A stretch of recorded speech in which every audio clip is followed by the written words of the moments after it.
स्वामी समर्थ महाराज। मनुष्याला अहंकाराची बाधा झाली की त्याचा स्वतःवरचा ताबा जातो, त्यावर कलीचा अंमल सुरू होतो। कलियुगाची हीच शोकांतिका आहे। कलियुगातही माणसाला उद्धाराची संधी मिळावी म्हणून आदि गुरु दत्तात्रयानं अवतार घेतला। कधी श्रीपाद श्री वल्लभ म्हणून, तर कधी नृसिंह सरस्वती बनून मनुष्याला भक्तियोग शिकवला आणि भक्तियोगाची हीच पताका खांद्यावर घेऊन मनुष्य कल्याणासाठी कर्दळी वनात प्रकटले स्वामी समर्थ। कसं वाटलं जेवण? छान। इतकं सुग्रास अन्न गेल्या कित्येक वर्षात खाल्लं नाही आम्ही। वा। पण पोटभर झालं ना? अरे झालं म्हणजे काय, बस। आणि किती खायचं, एकच तर पोट आहे आम्हाला, आणखीन खायचं म्हणलं तर दुसरं पोट लावावं लागेल। पण छान, वहिनी साक्षात अन्नपूर्णा आहे। तुम्ही दोघांनी फार छान केलं आमचं, खरं तुमचे आभार। हो, खरं तर आभार आम्ही तुमचे मानायला हवे। तुमच्यासारख्या व्यक्तिमत्वाची आम्ही सेवा केली म्हणजे स्वामींनीच आमच्याकडून करवून घेतली। हे तुमचे स्वामी कुठून आले हो, आणि कुठले? नदीचं मूळ आणि सत्पुरुषाचं कुळ शोधू नये म्हणतात। स्वामींचं मूळ शोधायची पात्रता नाही हो आमच्यात, पण जाणकारांकडून जे ऐकलं त्यावरून सांगतो। गाणगापूरचे नृसिंह सरस्वती बहुधान्य संवत्सरात गाणगापुराहून श्री शैल्य पर्वती जायला निघाले। महाराज, आमचा कंटाळा आला का तुम्हाला? महाराज, काय आगळीक झाली का आमच्याकडनं? महाराज, आपण आम्हाला सोडून जाऊ नका हो। असे अस्वस्थ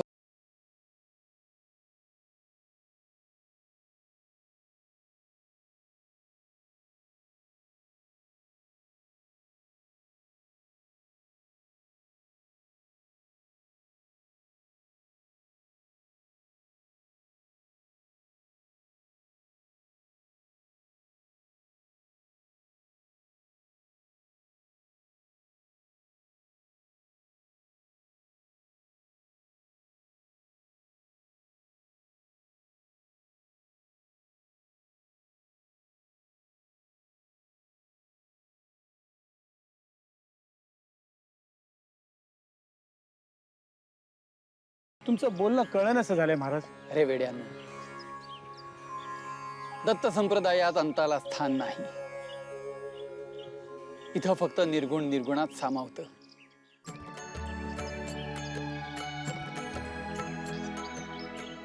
आणि नवरूप धारण करतं। जशा वडाच्या पारंब्या जमिनीत रुजतात आणि नव्या वटवृक्षाला जन्माला घालतात। म्हणजे महाराज, आपण परत येणार? कधी, कुठे, कोणत्या रूपात? कळेल, तेही कळेल।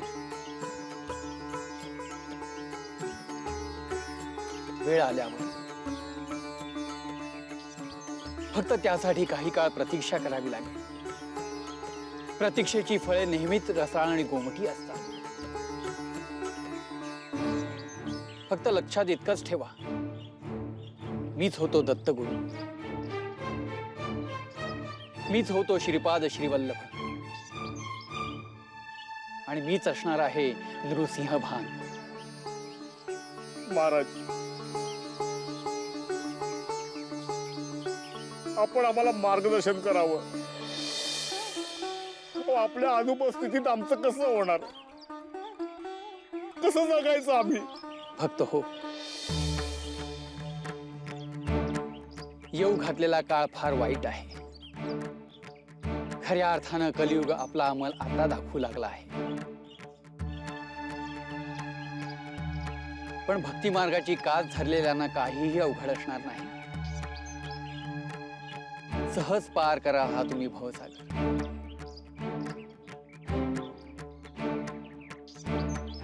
मात्र यापुढे आम्हाला गुप्त रूपात वावरावं लागेल। आता आम्ही पुन्हा भेटू, भक्तांना अभय देण्यासाठी आणि अभक्तांना भक्ती मार्ग दाखवण्यासाठी। चांगल्याशी चांगुलपणानं आणि वाईटाशी तोपर्यंत मात्र निरोप घ्यावाच लागेल.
महाराजांना निरोप देण्यासाठी असंख्य भक्तांची मांदियाळी लोटली होती. त्यांच्या दुःखाला पारावर राहिला नव्हता. परंतु कानात साठवलेला महाराजांचा शब्द निशब्द ते आठवत होते. प्रत्येक जण एकमेकांना सांगत होता, समजावून सांगत होता की हा वियोग तात्पुरता आहे. आपले महाराज लवकरच परत येणार आहेत. संगमावरून महाराज पहिल्या तीराकडे निघाले. काही काळ काठावरच्या भक्तगणांना ते दिसत होते. पण पहिल्या तीरावर असलेल्या कर्दळीच्या वनात शिरता शिरता महाराज लुप्त झाले.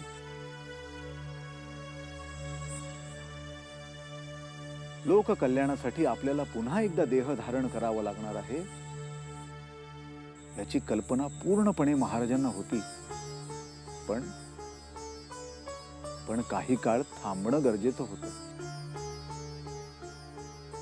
आणि म्हणूनच त्या अत्यंत मनोहारी अशा कर्दळीच्या वनात महाराज समाधिस्थ झाले.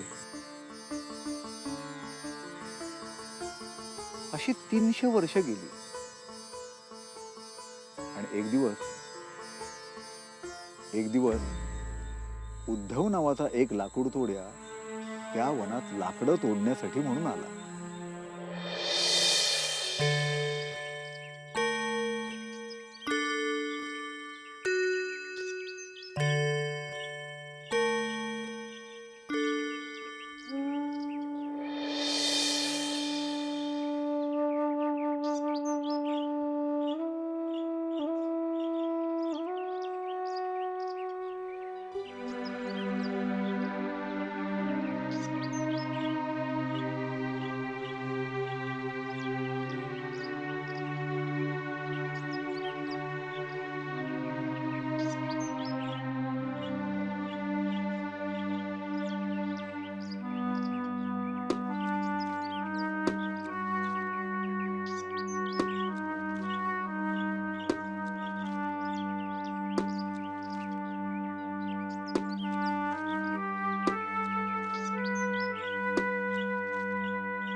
ब्रह्मांड नायक राजाधिराज योगिराज अक्कलकोट निवासी सद्गुरु श्री स्वामी समर्थ महाराज की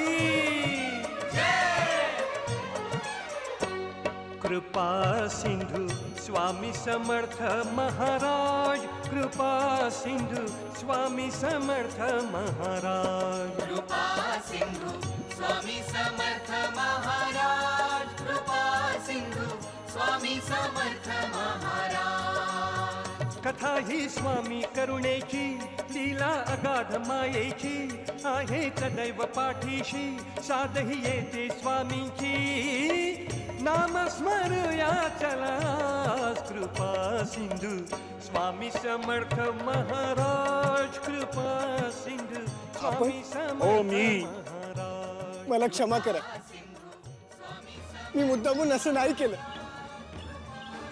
चुकून असं झालं. या भल्या थोरल्या वारुळाच्या आत आपण आहात हे ठाऊक नव्हतं मला.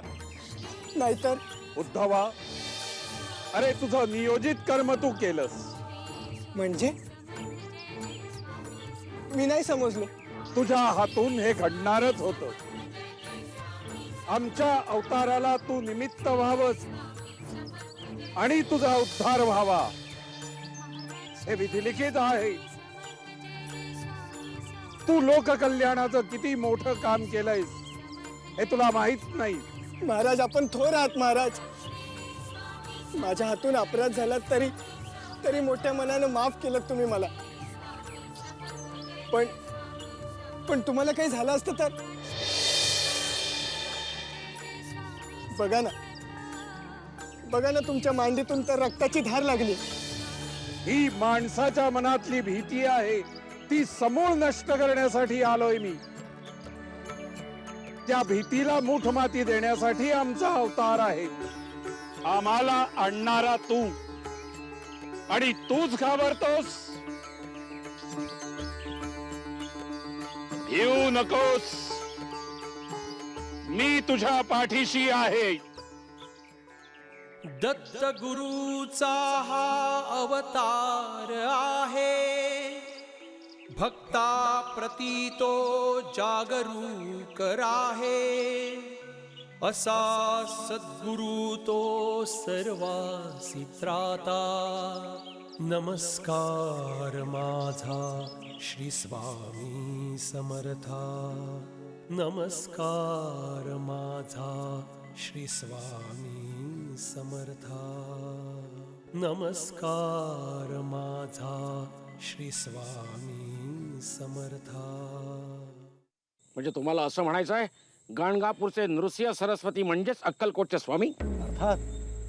अहो, साक्षात स्वामी सुद्धा त्यांची ओळख करून देताना स्वतःचं नाव नृसिंहभान असंच सांगतात. नाव काय कुणीही घ्यावं, उद्या एखादा डमरू वाजवत येईल आणि म्हणेल माझं नाव भोलानाथ आहे, म्हणून काय त्याला तुम्ही भगवान शिवशंकर समजणार का? नावच नाही हो, पण सगळ्या खुणा सुद्धा जुळतायत. कसल्या खुणा? अहो, नृसिंह स्वामी कर्दळी वनातच गुप्त झाले होते ना, आणि आमचे स्वामी तिथेच त्याच कर्दळी वनात प्रकट झाले. तिथून मग पुढे कलकत्ता वगैरे फिरत बंगालमध्ये काली मातेचं दर्शन घेतलं. मग गंगा तटाने फिरत फिरत हरिद्वार, केदारेश्वर पाहिलं. मग पुढे गोदावरी तटावर येऊन स्नान केलं आणि हैदराबादेत आले. आणि मग पुढे मंगळवेढा, पंढरपूर, बेगमपूर, मोहोळ आणि सोलापूर असं करत करत अक्कलकोटला आले. आणि हे तुम्हाला कोणी सांगितलं? त्या स्वामीनं? आणि तुम्ही ऐकलं? नुसतं ऐकलंच नाही तर ती काळ्या दगडावरची रेघ आहे असं मानलं. नुसतं नृसिंह सरस्वती नाव फेकलं, 4 प्रदेशांची नावं तोंडावर फेकली की तेवढं पुरेसं नाही. यावरून फार फार तर असं म्हणता येईल की हा तुमचा स्वामी 4 गावाचं नाही तर 4 प्रांताचं पाणी प्यायलाय. स्वतःला नृसिंह सरस्वती असा दावा करतो आणि आम्ही त्याच्यावर विश्वास ठेवायचा? त्याला काही सबळ पुरावा हवा की नको? शास्त्री बुवा, अहो आमची श्रद्धा आणि आमची भक्ती एवढाच पुरावा पुरेसा नाहीये का? आपली तहान जे भागवतं त्याला आपण पाणीच म्हणतो ना, की त्याच्यासाठी आपण काही पुरावा मागतो? स्वामींचंही असंच आहे. स्वामींच्या नुसत्या दर्शनानेच आमची तहान भूक हरपते.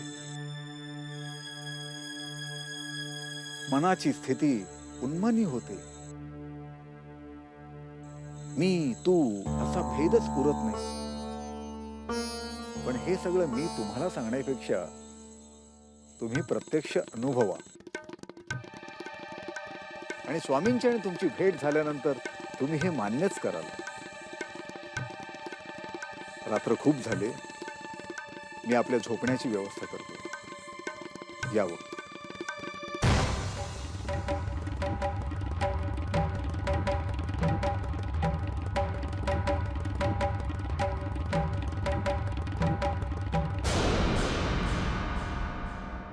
गुरु वर्तुळाप्रमाणे आहे. त्याला ना सुरुवात ना शेवट. तरीही आयुष्याच्या परिघावरच्या प्रत्येक बिंदूवर तो भेटतो.